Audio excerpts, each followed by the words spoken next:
Hello BookTube, my name's Daniel, welcome back to my channel, Guilty Feet. Ooh, I've got no rhythm.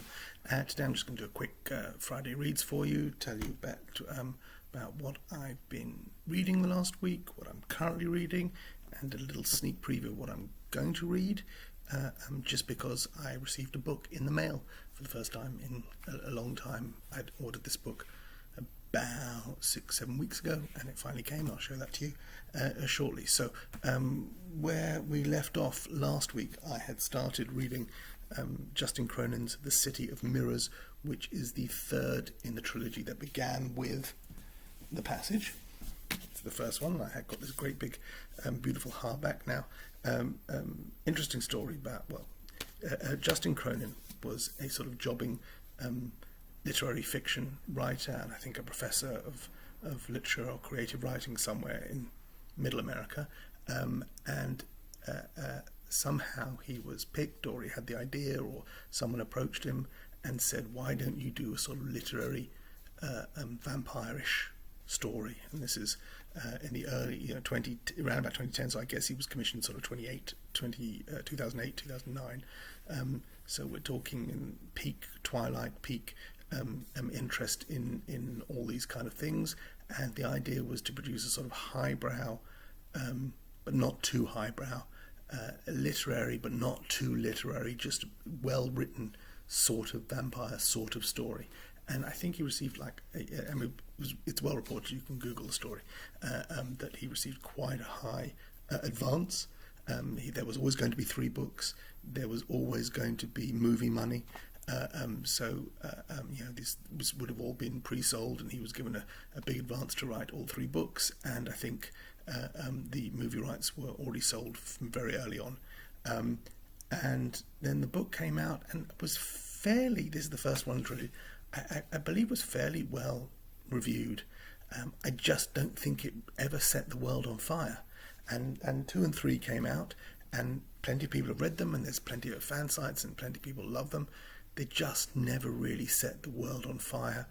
The movie never got made. There was a TV show made, which started with this first book with what's his face from Saved by the Bell, Zach from Saved by the Bell, as the lead. Well, I guess I don't really want to spoil the story, but a character in this, I think he was probably the most well-known cast member.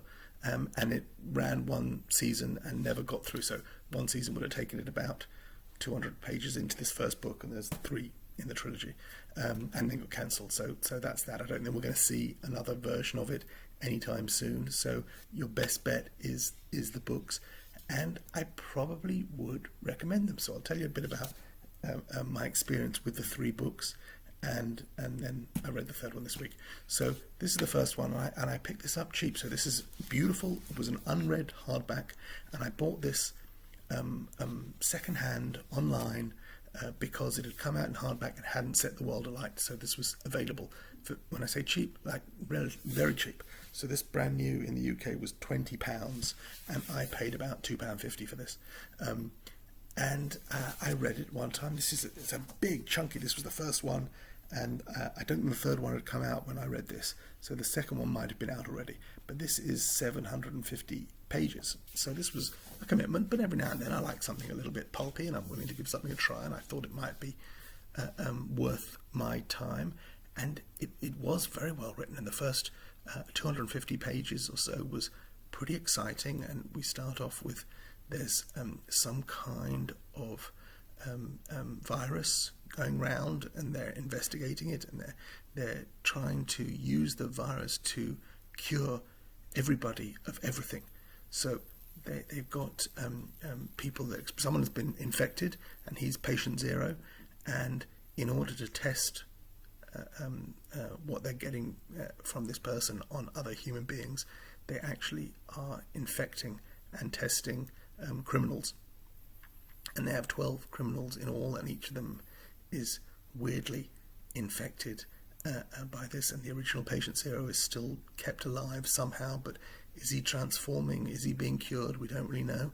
And they make the lead scientist makes a very fateful decision early on that in order to really test whether or not they've got this breakthrough, which is going to be the thing to cure every illness man has ever known, is they need to experiment on a younger test subject. And our FBI hero is tasked with bringing in an orphan, a young girl called Amy, and bring her in, and they're going to test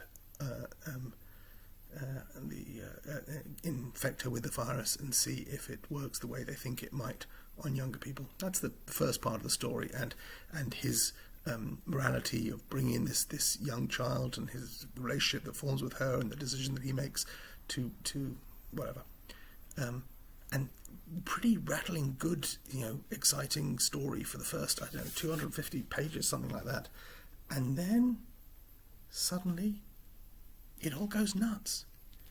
And the fabulous conceit of this first volume was that at some point, and maybe later than 250, but no later than halfway through the book, and I think before halfway through the book, there is a catastrophic event and a massive time jump.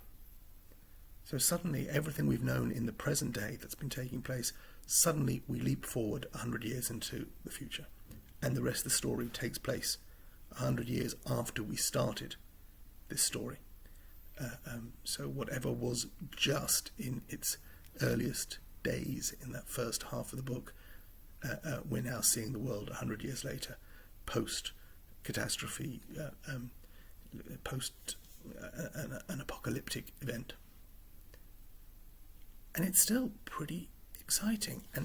And I've read shorter books which are denser and more literary and hard work, and this was a rump. And if I say I got through 700 pages in probably a couple of sittings, with maybe the last 300-400 pages in one go, that's how I remember it. Very exciting, very nutty, but never less than gorgeous writing, with some monsters and people being killed and lots of characters, and I got to the end of it and I thought, yeah, that was okay. I enjoyed that. That was a great way to spend an afternoon, and I'm okay with where I am in this story. I think at some point I had bought the second one, and I actually was able to look. I couldn't find the price I paid for the first one. I couldn't remember where I bought it, but I found this is the second in the trilogy. This is called the 12, and so I had this, and I bought this from the Amazon Marketplace as part of an order with a bunch of books, and this cost me £2.20. So again, another hardback book, which would have been £20 new when it came out in the UK, and this was from 2012, and I bought this in January 2014. So within 2 years of this coming out, I was able to pick this up in hardback for £2.20, and because I already had it, but it sat on my shelf for a long time, and I just couldn't really summon up the energy to read it. The first one was good and I liked it, and I just didn't really feel the need to go back and read more things about these vampire creatures and how they were going to be stopped, and I felt I was kind of done with it, and I didn't have the third one.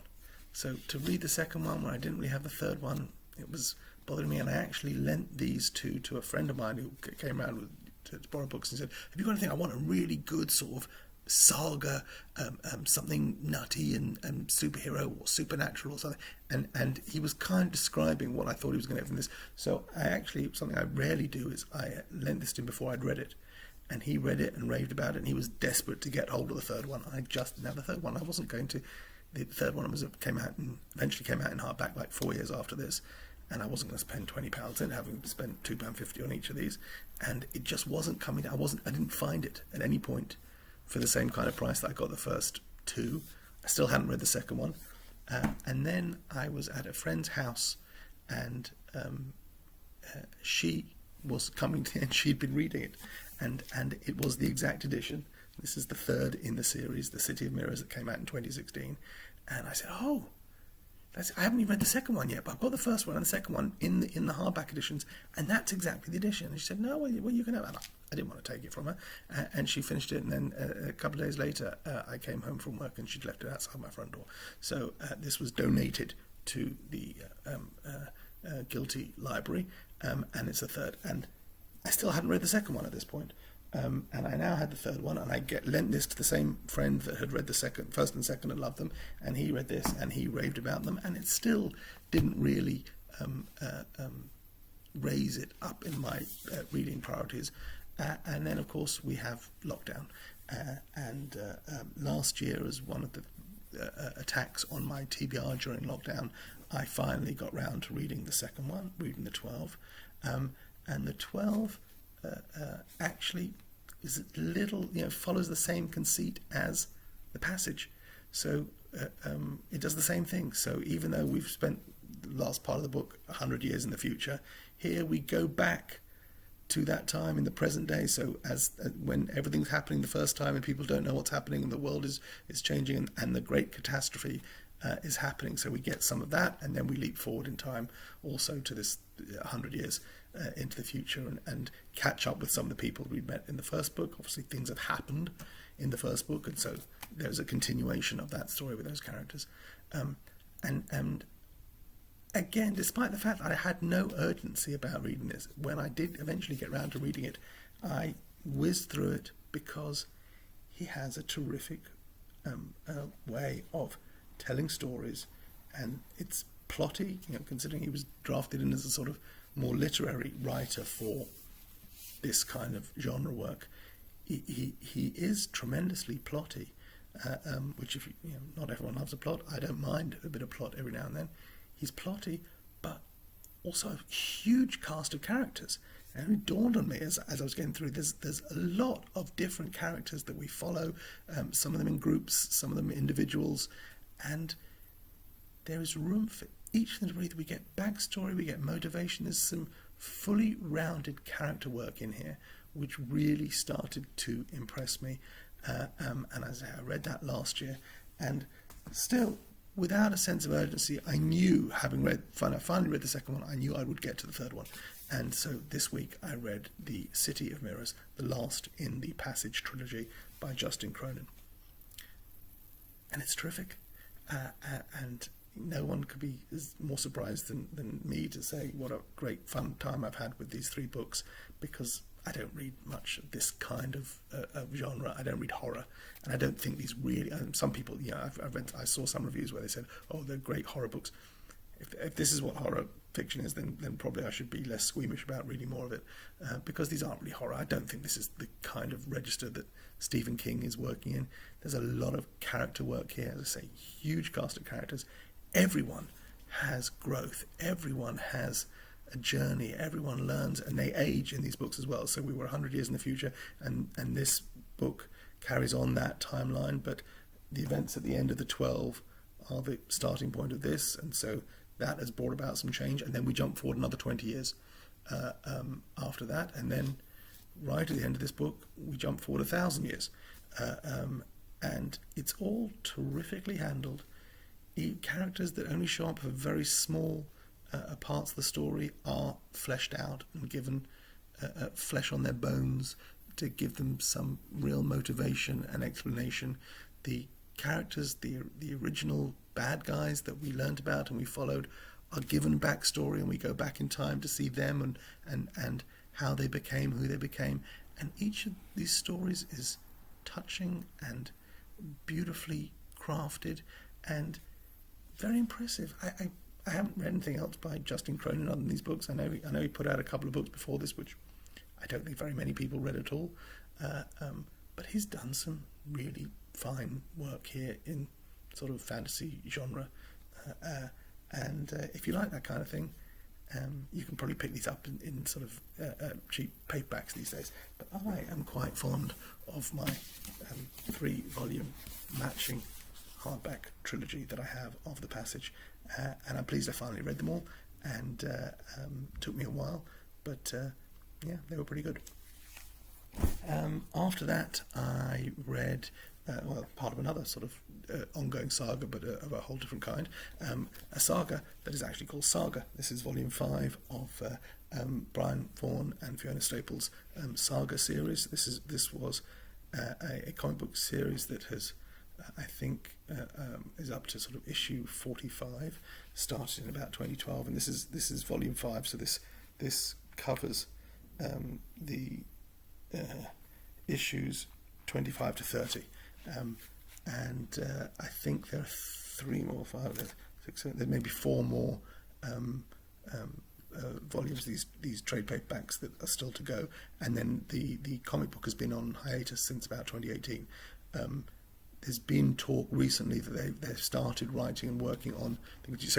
So they wrote the first however many issues, that is 50 odd issues, 54 maybe something, before it went on hiatus. And when they finished it, Brian Vaughan said, "Okay, we've now finished the first half of Saga." Seemingly it ends on a big cliffhanger. I'm halfway through the first half. This is volume 5. I've got the volume 6 and 7, I think, waiting for me in London. And this is not for sure. This is not your dad's comic books. These are aimed at grown-ups. There's a lot of sex. There's a lot of weird stuff. A lot of aliens. Aliens from different races having sex. Babies. I mean, it's a saga, and I think so. Knowing to have, when you start issue 1, and you don't know how it's going to be popular, you don't know if it's successful, to actually call your saga is, I think, takes a certain amount of confidence. It is a massive space opera, weirdo, lots of subplots and side stories, and again a wide range of characters, which I think is really deftly handled for the most part. I guess we're right, as I say, this is from the middle of the first half, which we only have a first half so far, and maybe there's a little bit of padding here. Maybe I imagine that Vaughan has plotted sort of roughly the outline of where he wants to get to, but in doing that there's always going to be some padding round about the middle. The probably only exception to that is Gaiman's Sandman, where issue 1 through 75 the quality stays strong throughout. So this might be a bit of a padding bit in the middle, but still some good stuff. There's some weirdo space dragons that end up pissing all over our heroes. Then there's there's magic and technology, and it's everything is going on here. It's super busy and still fun, and if you like, if you want to try something different, try the first volume of Saga and see if you like it, because it's terrific. Sort of Romeo and Juliet in space with dragons and babies and magic and everything. So I finished that, and I started Fabian by Eric Kastner, which was a book that I picked up in a second-hand store here, where the guy insisted this was a terrific book. And so in doing my research for this, first of all, Goodreads didn't have this volume at all.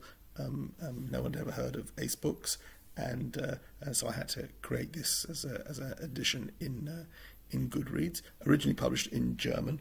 And actually I found when I did it in Goodreads that there's the New York Review of Books, that's the NYRB that republished John Williams' Stoner and made that a huge hit. They actually published this in the last 10 years, but under a different title.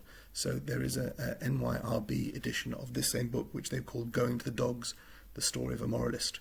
I don't know where they get Going to the Dogs from Fabian. I think the German title was Fabian, and then something like the German for Story of a Moralist is actually it's a subtitle of the German edition. My book is just called Fabian. It's not called Going to the Dogs, and I've started this, and I will get through this weekend. And after I finish that, I'm going to read this, which is the book that arrived in the post that I had ordered, and it is David Baddiel's Jews Don't Count. And I guess next week I will tell you all about my history with David Baddiel and what I think of this book. This is published by the Times Literary Supplement. This is a polemic. It's not. This is non-fiction. It is a book-length essay by David Baddiel, who may or may not be familiar to you, and I'll talk more about him next week and let you know what I think of his book Jews Don't Count. And that is it for the week. Thank you very much. Take care. Bye.